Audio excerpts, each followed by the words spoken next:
Está no ar o Diário de Pernambuco TV. Confira na edição desta semana. Uma imersão na poesia visual e sonora do artista plástico Paulo Bruschi. Em várias obras, o que resta é menos importante do que o processo. Primeiro vem uma palavra, uma letra, uma imagem que eu vejo, qualquer coisa. As recordações da seleção brasileira que ganhou o título de Cacareco. Acho que é uma emoção você pegar, se vestir no seu corpo, uma camisa da seleção, e a responsabilidade que nós teríamos para defender o Brasil foi uma novidade. Abusos que partiram de pessoas próximas e de formas inesperadas. Clara, Renata, Yasmin, Iná, Bruna, Maria e Gabi passaram pelo processo longo e doloroso de sair da culpa e do silêncio. Começamos o programa exibindo a história de Clara, que faz parte do especial do Diário de Pernambuco, o abuso do dia. Estupro é uma palavra muito forte, às vezes a gente tem medo de falar ela. Ninguém se assume enquanto agressor, ninguém se assume enquanto estuprador, ninguém quer se ver nesse lugar. E o estupro, ele tá logo ali no sexo, né? É um ato sexual que não é sexo. A mina que tá andando na rua e um cara que nunca viu ela na vida pega e estupra ela. Só que tem aquela mulher que é casada, né? Há 30 anos e o marido tá há 30 anos fazendo sexo com ela sem ela querer. Aí eu namorei por...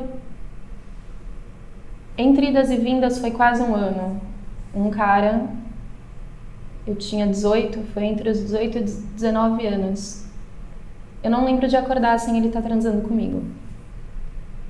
E eu levei muito tempo pra assumir isso, sabe? Pra assumir isso pra mim, pra conseguir falar disso, pra entender que aquilo era realmente agressivo. Eu passei anos pensando que eu que tinha pouca libido. E ao mesmo tempo, depois que a gente terminou, até hoje, assim, às vezes eu tô com um cara e eu acordo bem mais cedo do que ele, pra garantir que eu tô acordada, pra só depois, por acaso, se a gente quiser transar, eu conseguir, porque senão eu não consigo, eu travo. Eu não entendia que isso era errado. Tipo, eu entendia que me incomodava. A maior parte das vezes eu não conseguia terminar, ele ficava bravo comigo. Eu não me sentia mais confortável em transar com ele e eu não sabia por quê. E aí eu comecei a me culpar por isso. Pra eu perceber anos depois que eu não me sentia confortável, porque sistematicamente todas as manhãs... Eu lembro de uma vez que eu não acordei com ele transando comigo. Mas era um dia que a gente tinha que acordar muito cedo, que ele ia me dar uma carona, que eu ia trabalhar, tipo, 5 horas da manhã. Tipo, e eu quero lembrar, sabe? Eu me esforço, por muito tempo me esforcei pra lembrar de um momento que a gente acordasse bem, que ele não forçasse a barra com nada. Depois desse meu namorado, eu passei a ser uma pessoa cheia de trava, sabe? Tem um monte de gatilho. Às vezes é o jeito que o cara que tá comigo me abraça e eu travo. E foi percebendo que eu tava travando e não me forçando a estar numa situação que não é confortável pra mim e falando pros caras e conversando com as minhas amigas que eu consegui entender que aquilo não pode ser sexo, porque não tem consentimento. Se eu tô dormindo, eu não tô consentindo. Por mais que ele seja meu namorado, por mais que eu ame ele, por mais que ele seja na minha casa, que ele viva na minha casa, que a gente faça tudo juntos, se eu naquele momento não disse que queria, ele não pode continuar. Ele não pode começar. Há 2 anos atrás, antes de vir morar em Recife, ele respondeu: pena que você não superou nosso relacionamento, eu lembro só das partes boas. Você não superou nosso relacionamento, eu lembro só das partes boas. E aí eu fui embora. Sabe, eu sou uma mulher, eu já sou mulher, não sou mais garota. Eu sou mulher, sou feminista, convivo com um monte de menina feminista. Tem várias vezes que eu tenho a certeza que é porque eu tenho essa rede de apoio, sabe? Que a gente consegue sair na rua e consegue se ajudar e consegue ter uma perspectiva boa do que pode acontecer. Quando é com alguém que você gosta, né? Eu, por muito tempo, me neguei a entender que aquilo era um abuso, que aquilo era agressão, que aquilo era estupro, porque eu gostava dele, né? Porque eu amava ele, porque ele era a pessoa que eu escolhi para passar a minha vida do lado, por mais que eu tivesse 18 anos. Porque a nossa cabeça é muito doida. Ela, às vezes, não deixa a gente perceber. Porque é muito naturalizado dentro, né, da sociedade que a gente vive. Eu tive um namorado que falava: nem sua mãe te ama que nem eu. Cara, isso é extremamente abusivo. Tipo, a gente tem uma visão de amor romântico que, na real, véi, só fode as minas, tá ligado? Quem cala não consente, sabe? Tu não é eternamente responsável por aquilo que cativa. Tipo, não me interessa, véi. Se você tá afim, eu não tô. Ponto. Não é responsabilidade minha.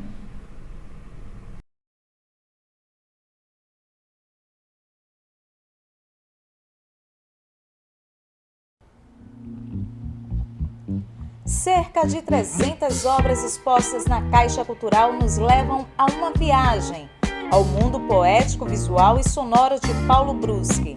O artista nos convida a mergulhar em seu processo criativo e nos apresenta 5 obras que marcaram sua carreira. Em várias obras, o que resta é menos importante do que o processo. Primeiro vem uma palavra, uma letra, uma imagem que eu vejo, qualquer coisa.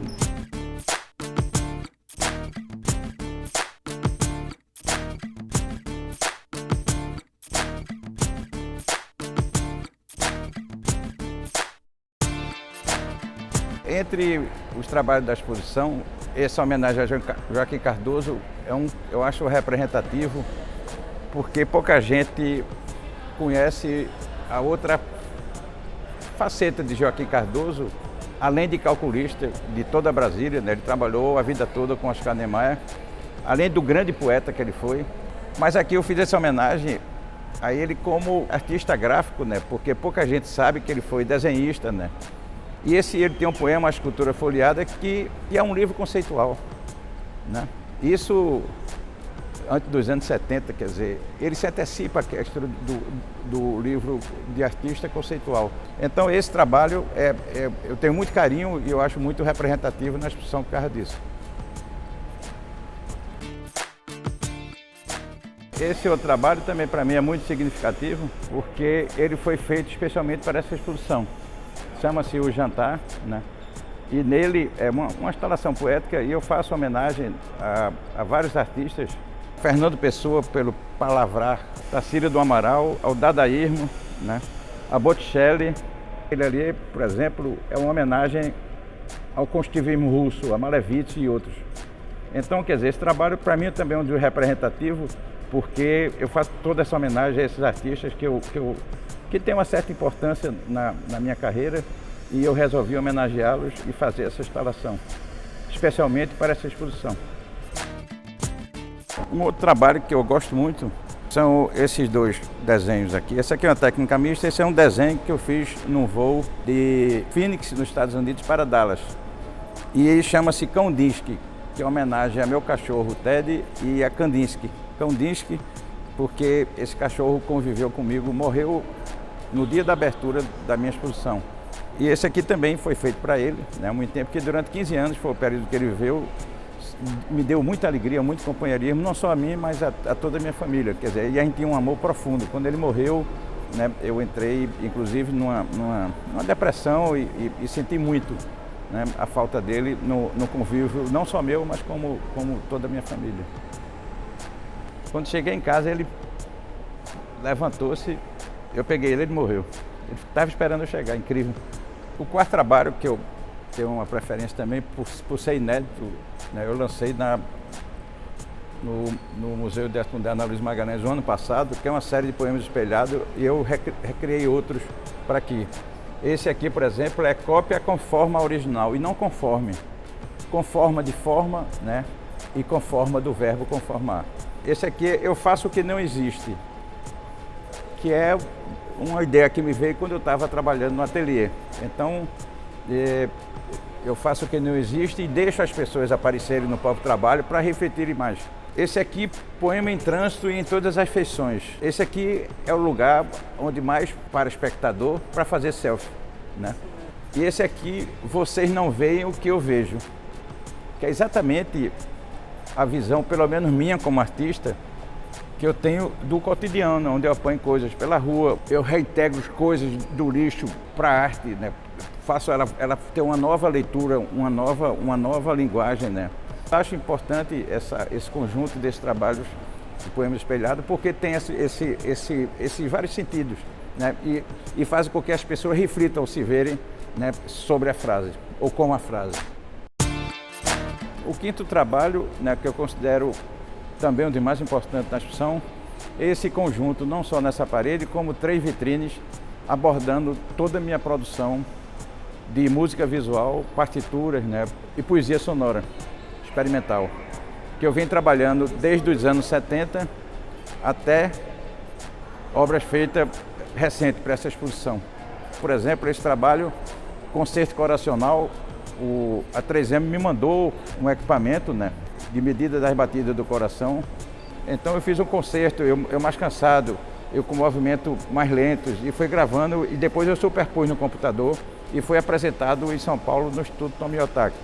Essa partitura é importante, que foi musicado por Luca Mitti, que é uma espécie de laureando sul da Itália, e ele viu uma exposição em Roma em 86, esse trabalho é de 82, mas ele me propôs musicar, então ele num sintetizador musicou e foi apresentado numa galeria especializada em som.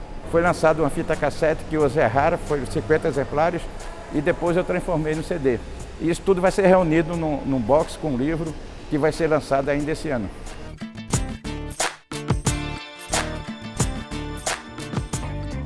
Quando Pernambuco se tornou a seleção brasileira em 1959, uma nova era começava no futebol estadual. Foram 22 atletas cedidos exclusivamente por Sport, Náutico e Santa Cruz. Seria apenas a primeira vez que jogadores oriundos de clubes do estado vestiriam a camisa verde e amarela. Iniciava-se então uma trajetória blindada pela história, o prenúncio de uma iminente fábrica de bons atletas enviados à seleção por rubro-negros, tricolores e alvirrubros. Uma história que está interrompida, é verdade, porém jamais esquecida desde os primórdios, com uma seleção que ganhou o irônico apelido de Cacareco. Mas eu acho que é uma emoção você pegar e vestir no seu corpo uma camisa da seleção e a responsabilidade que nós teríamos para defender o Brasil foi uma novidade. Então isso para qualquer jogador do mundo é um orgulho, é uma satisfação. Nunca mais Pernambuco vai representar o Brasil. E de fato, quando é que vai? Quantos anos faz?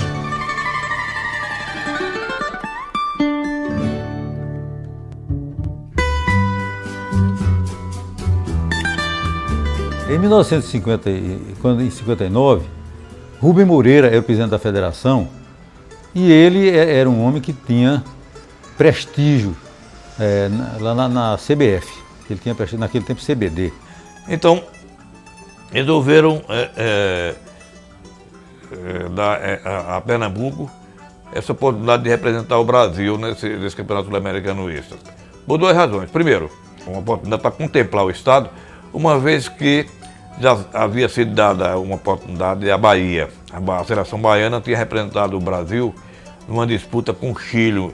E como o Rio Grande do Sul já tinha representado o Brasil no Pan-Americano, se eu não me engano, do México, acabou Rubem Moreira conseguindo que Pernambuco tivesse a honra de representar o Brasil no Sul-Americano, que é a atual Copa América, né? No Sul-Americano de Guayaquil.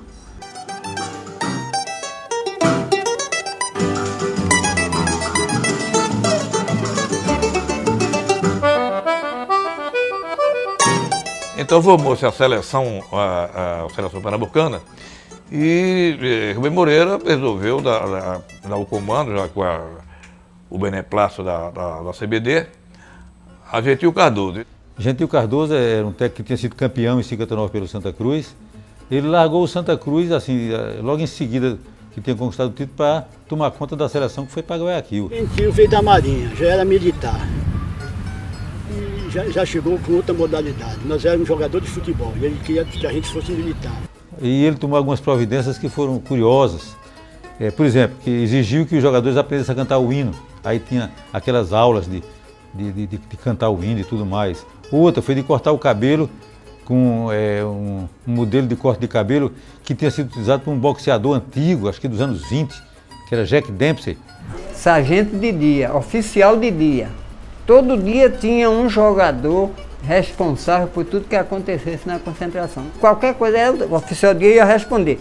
Ele treinava o time lá e ele lá em cima com o megafone. Zé Maria, faz assim, Eliede, faz assim.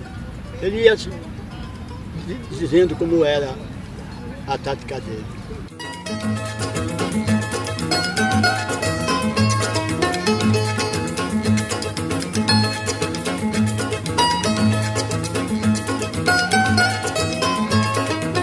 Quando Pernambuco foi escolhido para representar o Brasil, essa escolha ela não foi bem aceita pela imprensa do sul do país.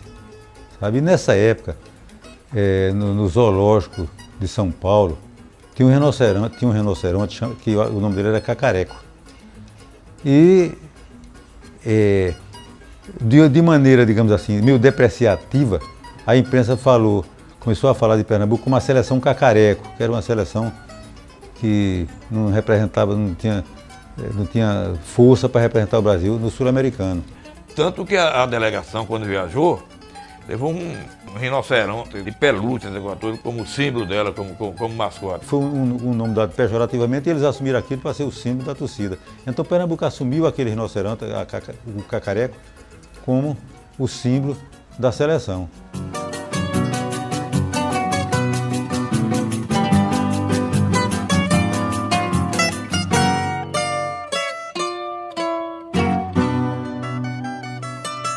Na chegada nossa em Guayaquil, o Brasil era realmente conhecido mundialmente, claro.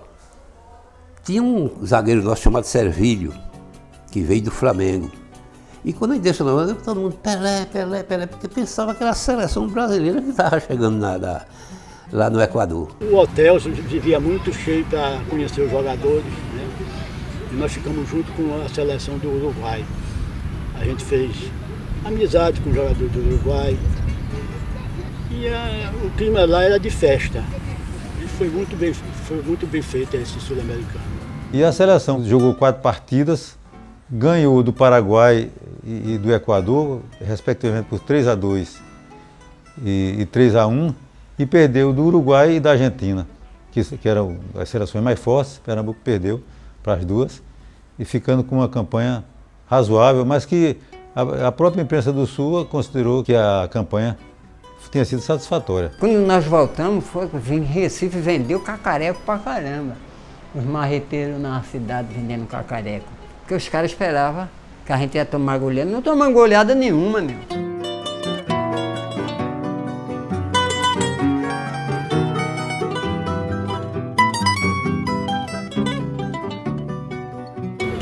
Esse sul-americano foi uma base para a seleção cacareco no Campeonato Brasileiro.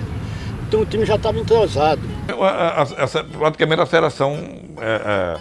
a seleção cacareca com ligeiras modificações. Por exemplo, tivemos a convocação no ponto esquerda Marinha. Marinha era um jogador, uma espécie de bailarino, né, do futebol. Naquela época, o campeonato pernambucano durava quase o ano todo, porque não havia campeonato brasileiro. De 2 em 2 anos havia campeonato brasileiro de seleções. Então foi em 59 que houve que Pernambuco foi vice-campeão brasileiro. E eu acho até que o fato de ter ido representar o Brasil em Guayaquil ajudou, porque deu um tempo de preparação maior, a seleção ficou, digamos, mais preparada para disputar o brasileiro. E no brasileiro, Pernambuco eliminou nada menos do que Minas Gerais e Rio de Janeiro, e só perdeu para São Paulo, que era o time de Pelé. Ganhando o jogo de 1-0, faltando 10 minutos para terminar, e nós jogávamos pelo empate. Zito foi expulso de campo. E ele não queria sair, aí o Pelé chegou junto dele e disse, vai-te embora que eu resolvo isso. E ele resolveu, né? O último gol dele, ele tocou na bola, a bola ia entrando, devagar, e a gente aqui querendo proteger a bola para não entrar, e o Negão já estava lá na arquibancada, fazendo o gol da vitória. Era para ter ganho, né? Era para ter sido campeão.